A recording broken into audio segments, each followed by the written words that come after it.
Nanti kelak, kalau misalkan memang ada perubahan akan dilakukan rembuk rakyat begitu. Nah, ini sebetulnya apa yang bisa kita baca secara bahasa komunikasi politiknya apa nih Bang Ege? Apa yang ingin disasar oleh masing-masing parpol yang merapat ke koalisi besar ini?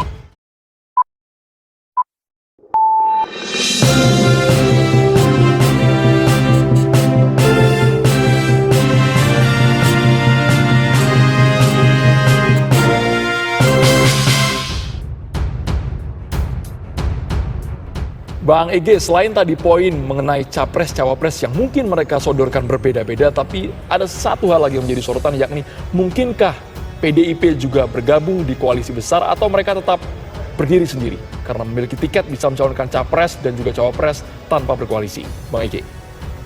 Ya, yang menarik tadi kan kita belum mendengarkan double ya suara. Enggak. Silakan Bang Ege. Oke, baik.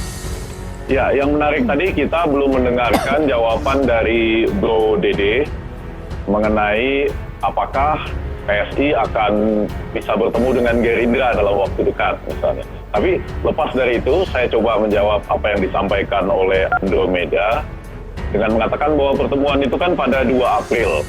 Itu persis sesudah Indonesia tidak jadi menyelenggarakan Piala Dunia U20 dan kemudian berbagai hasil survei menjadi berbeda. Pada kasus itu ada semacam jarak antara PDIP dengan Bapak Joko Widodo. Nah, kita lihat ada katakanlah tiga personal yang memainkan peranan dalam koalisi besar ini. Ada Bang Zulkifli Hasan sebagai tuan rumah silaturahmi Ramadan itu. Kemudian Pak Prabowo masih sebagai pimpinan dari Koalisi Kebangkitan Indonesia Raya, serta pada bagian lainnya kita juga melihat ada peranan yang ingin menyeimbangkan dari Pak Joko Widodo untuk kemudian mengajak-ngajak Ganjar kembali jalan ke berbagai tempat begitu.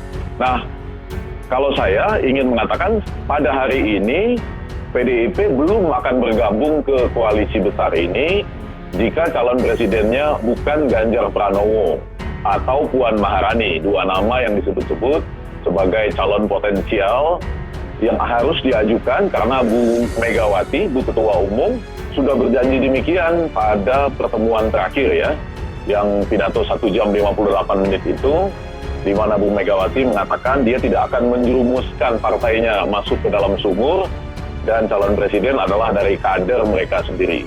Pasti politik itu dinamis, tapi kalau kita berbicara pada hari ini, justru ketika ada keretakan dalam tanda petik ya, gara-gara Indonesia tidak jadi melaksanakan Piala Dunia Under 20 itu, maka Pak Jokowi berusaha menjembatani dan di sana masih terlihat nanti itu hal yang menjadi kendala atau hal yang akan menjadi negosiasi sangat besar antara PDIP untuk masuk ke koalisi besar ini adalah siapa calon presidennya dan siapa calon wakil presidennya. Tentu tetap berdasarkan elektabilitas.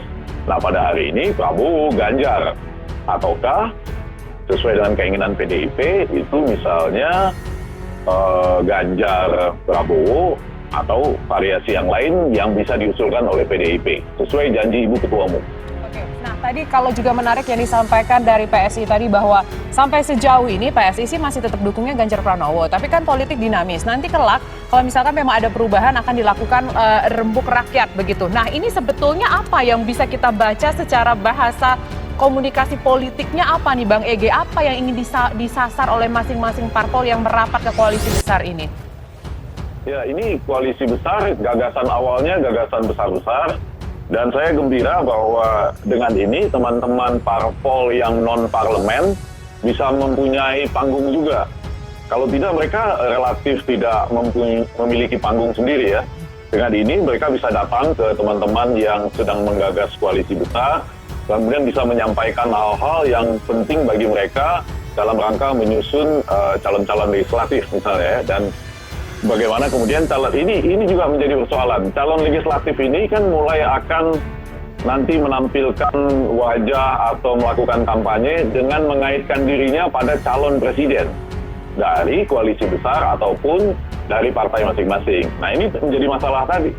saya katakan bahwa calon presiden itu menjadi pengikat. Nah, calon wakil presiden mungkin bisa dibicarakan lagi nanti dan harus melalui musyawarah nasional atau rembuk nasional.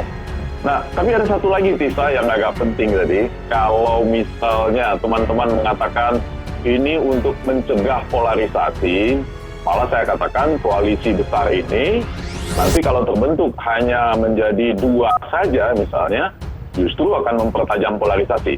Tapi sudahlah, kita jangan berbicara itu dulu. Kita kembali ke pertanyaan tadi bahwa sasaran yang sedang dicapai oleh semua partai politik adalah sedang meningkatkan elektabilitasnya. Baik. Bagi Prabowo justru mempertahankan peluangnya untuk menjadi calon presiden dari koalisi besar ini. Nanti tentunya kita lihat perkembangan yang sedang terjadi selanjutnya, misalnya algoritma sepak bola bisa berubah pada SEA Games nanti ya, yang akan dimulai Indonesia bermain 29 April, kemudian ada 4 Mei, 7 Mei, 10 Mei misalnya. Indonesia kalau juara di SEA Games, sesudah 31 tahun menunggu bisa merubah peta, memperkuat atau misalnya mengurangi posisi tokoh-tokoh tertentu kalau itu dikaitkan dengan duka gagalnya Piala Dunia U20 itu.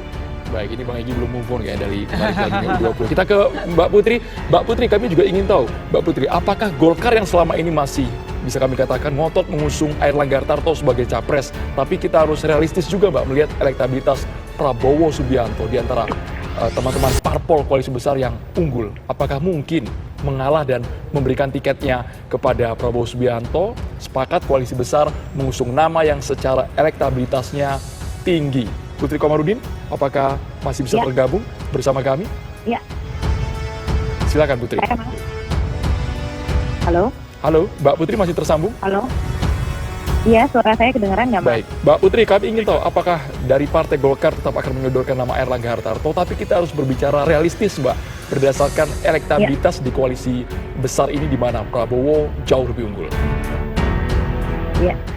Tentu berdasarkan Munas, yaitu pemegang keputusan tertinggi, forum pemegang keputusan tertinggi di partai kita tetap berpegang teguh pada hasilnya bahwa calon presiden dari Partai Golkar adalah Bapak Airlangga Hartarto selaku Ketua Umum Partai Golkar. Dan beliau juga lah yang memegang peranan untuk memutuskan nanti bersama dengan Ketua Umum partai-partai yang ada di koalisi besar ini, siapakah kira-kira yang nanti akan dimajukan oleh koalisi besar untuk menjadi pasangan cawapres dan juga capres dari koalisi besar.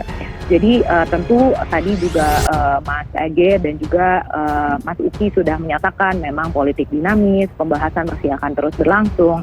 Jadi kami sangat menghargai keputusan pada partai masing-masing dan pembahasan ini masih cair. Jadi saya rasa kita bisa tunggu dari hasil diskusi dan negosiasi dari seluruh ketua umum partai yang ada di koalisi besar ini. Oke.